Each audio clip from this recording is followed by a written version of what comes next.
እንደው ምን አገባሽ አትበይኝና ያቶ እስክንድር ህመም ትንሽ ከበድ ያለ ነገር ነው አይደል? አዎ ትንሽ ከበድ ይላል። አሁን ግን እዝራ አውስትራሊያ ዶክተር ዘካሪያስ የሚባል ትልቅ ዶክተር አግኝቶላቸዋል። ማነሽ? ዘካሪያስ? አዎ ምን ነው ደነገጥሽ? ዶክተር ዘካሪያስን ታውቂያለሽ እንዴ? አይ አልደነገጥኩም። ምናልባት ሰው ተመሳስሎብኝ ይሆናል። የት ሀገር ነበር ይኖራልሽ? አውስትራሊያ። እዝራ እንዳለው ከሆነ ደግሞ 20 ምናምን ዓመት አውስትራሊያ የኖረ ትልቅ ዶክተር ነው። ደህና ነሽ ወይዘሮ አና? ውሃ ላምጣልሽ እንዴ? አያስፈልግም፣ እኔ በጣም ደህና ነኝ። ኖሮ ይሄኔ ጎዳና ነበር የምትኖሪ። ለኔም ቢሆን እሱ ነበር የሚሻለው። የሰው እንጂ ገንዘብ ፍቅሩ እንደወጣልኝ እኮ ደጋግሜ ነግሬሽ ነበር። ብቻ ይሄ ነገር በሰላም ይለቅ እንጂ እኔ ጥሩ እናት ነው መሆንልሽ ኩኩሻዬ። አንቺ እናቴ ከምትሆኚ ጭራሽ እናቴን ሳላውቃት ብኖር ይሻላል። ቆይ ተከልክያለሁ ስትይ እኔ ምንም እየገባኝ አይደለም። ዲያስፖራዋ ገንዘብ መስጠት አቆማለች እንዴ? ያው እስካሁን ድረስ ተስገብግቤ ነው እኔም እንድጠረጥረኝ ያደረኩት። መነን እኔ እኮ ቤትሽ አስጠግኝ እንጂ ገንዘብ ስጭኝ እኮ አላልኩሽም። እሱንም አይሆንም እያልኩሽ እኮ ነው አጸደ። መነን ሰምኛለሽ፣ አሁንም ቢሆን ሚስጥርሽ እኔ ጋር ነው ያለው። እሺ ኩሻ ስሟን ሀብል ብላ ያስቀየረችው ሀብል የሚለውን ስም በጣም ስለምወደው ነው አለች። ግን እኮ በፊት ሳውቃት ሀብል ብሎ ስም እያለች ታሾፍብኝ ነበር።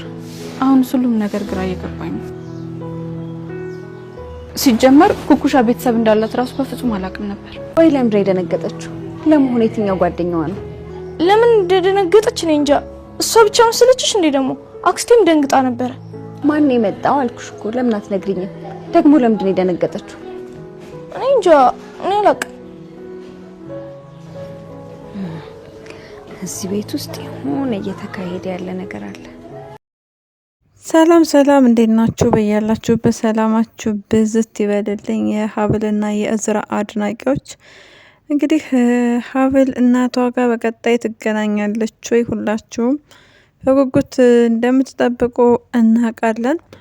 በእርግጠኛነት በቀጣይ ክፍል ኦር ደግሞ በሚቀጥለው በዛኛው ክፍል ይገናኛሉ። የወይዘሮ ዘነቡና የአጸደ ሚስጥር እንግዲህ ፍርጥርጡ ሊወጣ ነው። ኩኩሻ ራስ ወዳድ ሆና አልናገርም ብላለች። ዞሮ ዞሮ እሷ ብትናገር ባትናገርም እውነቱ መውጣቱ የማይቀር ነገር ነው። ምክንያቱም ማኤል የወይዘሮ ሀና ልጅ አይደለችም፣ ልጇ አይደለችም። ዲኤንኤም ቀየሩ፣ ምንም አሉ፣ ምንም የሚሳካላቸው ነገር የለም።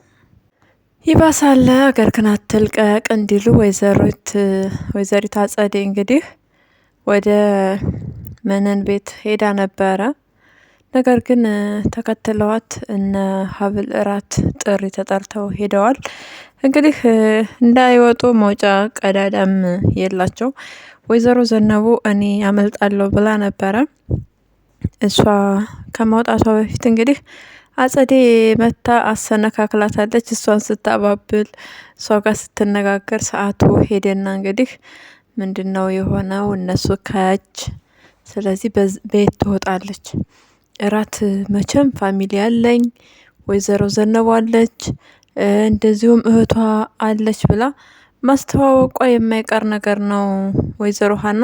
ስለዚህ ዘነቡን ብትል መነንን ብትል የሀብል አሳዳጊ እናት ስለሆነች የመያዝ እድላቸው በጣም ከፍተኛ ነው። አቤት ሲዋረዱ ያኔ ለማየት እንዴት እንደጓጓው ጊዜው እስኪደርስ በጣም ነው የጓጓሁት እኔ በበኩሌ። እንግዲህ ስለ ዲኤንኤው ስንመለስ ደግሞ ዲኤንኤው ቢቀየርም ምንም ቢልም ምንም ፋይዳ የሌለው ነገር ነው። ወይዘሮ ሀና ማኤልን እናቷ ሳትሆን አሳዳጊዋ ነች። እንግዲህ አንዳንድ ጊዜ የራሳቸውን የሆኑ ልጆችን ያጡና የሌላ ሰው ልጅ ያሳድጋሉ። ማኤልም እንደተናገረችው ለኔ ብዙም ፍቅር የላትም ብላለች። የምታስበው የመጀመሪያ ልጇን ነው ያለችው። አሁን ላይም ጊዜና ሰዓት እየሰጠቻት አይደለም፣ እሷም ጊዜና ሰዓት እየሰጠችኝ አይደለም ብላለች። የእሷ ልጅ አለመሆኗ ስለ ዲኤንኤው ሲባል በጣም አሪፍ ነው። በእርግጥ ዲኤንኤውን በትክክል ቢሆን እንኳ ራሱ በቃ ምንም ጥቅም የሌለው ነገር ነው። አንደኛ ሀብል እናቷን መፈለጓ አይቀርም።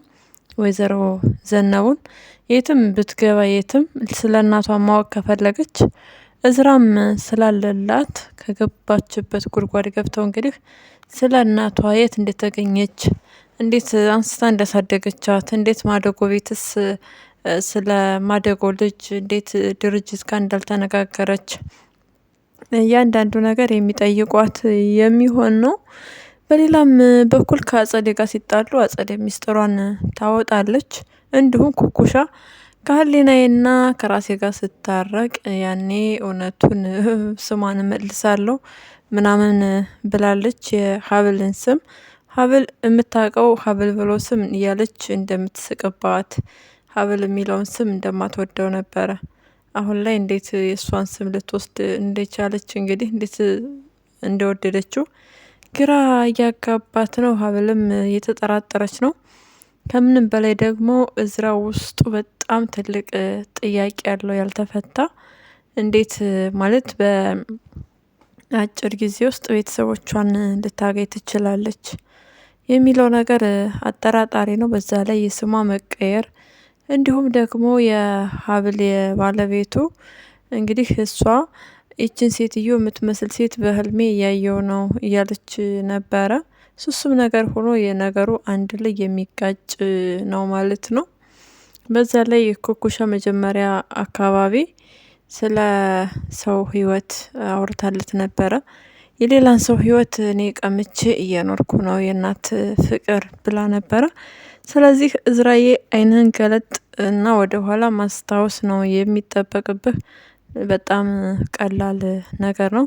እንዲሁም ስለ ዶክተሩ ስትነግራት ሀብል ወይዘሮ ሀና በጣም ነው የደነገጠችው።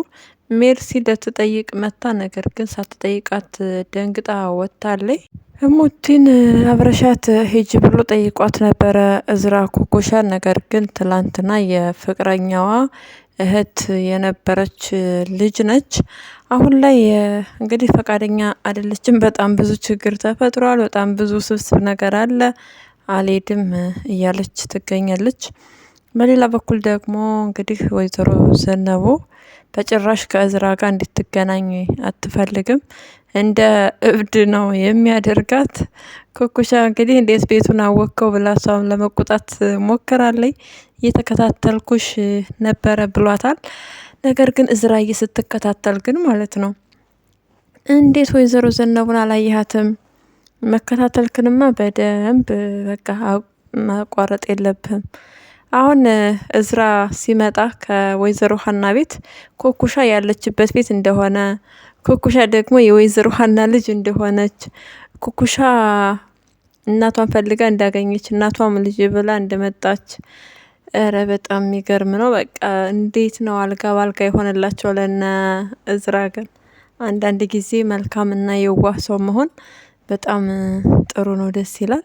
እንግዲህ ኩኩሻ እንደተናገረችው እናቴ እኔን ፈልጋ መታለች ብላለች። ስለዚህ ማን አገዛት? እናቷ መሆኗን እንዴት ልታቅ ቻለች? እንዴት ተቀበለች? የሚለውን ነገር የሚጠይቅ ይሆናል። እንዲሁም ማኤል እዝራ መጥቶ እንደነበረ ስለምታቅ እዝራ ያው ጥሩ ፍቅረኛ እንደሆነ ነው ያሰበችው ለእህቷ። ነገር ግን ፍቅረኛ ለመሆኑን የሌላ ሀብል ባል እንደሆነ የምታቅ ይሆናል። ዞሮ ዞሮ እነ እዝራ ወደዛ ቤት ሊሄዱ ነው። ያ ቤት የወይዘሮ ሀና ሚስቱን የገጨቻት፣ በሌላ በኩል ደግሞ እህቱን እንግዲህ ሜዲሲን ቶሎ ወደ ሕክምና በፍጥነት የወሰደቻት ሴት እንደሆነች ያውቃል። ስለዚህ የእሷ እናት ኩኩሻ መሆኗን እንግዲህ ሊያቅ ነው ማለት ነው። ኩኩሻ ደግሞ መጀመሪያ ላይ የእኔ እናት ያልሆነችን ሴት ህይወት ቀምቼ እየኖርኩ ነው፣ የሰው ህይወት ቀምቻለሁ ብለዋለች። ስለዚህ አቤት አገጣጣሚው ግን እንዴት ነው ደስ የሚለው! አታዋርደኝ ማለት አሁን ነው።